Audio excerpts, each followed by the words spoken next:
Tortamiz bugun birinchi kun. Necha metr yura olyapsiz? Necha metrga bora olasiz? Xo'p, qaytaveramiz bo'lmasa, qiynalmang. Qaysi yoqqa beryapti? O'ng tomonga. Bo'ldi. Tortyaptimi? Yo'q, tortib beryapti. Tortib beryapti.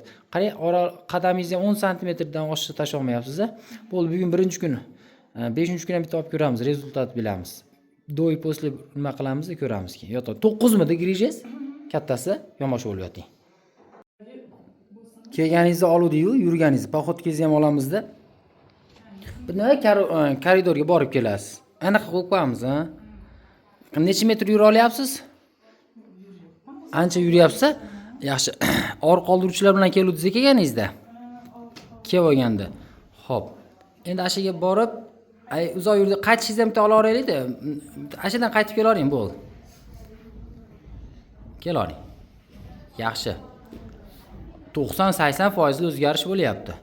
Ham bo'yin, ham bel umurtqa deydi, opa. Yaxshi. Yana ikkinchi etapda olasiz. Uni balonchikda o'tirasiz. Nima qilasiz? Gimnastika mashq qilasiz. Bo'ptimi? Gimnastika mashq qiladi, kanalimda bor.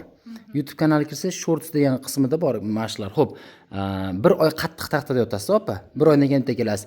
Necha o'zi belingizdagi oyog'ingizga o'g'rilar qo'yib yubordimi ancha? O'g'irlanma qo'yib yubordi. Yaxshi. Umurtqani tortib g'arsillatdik-da. Endi gimnastika mashq bajarib yotasiz. Bir oydan keyin bitta ko'rishamiz, opa. Xo'p, sog' bo'ling.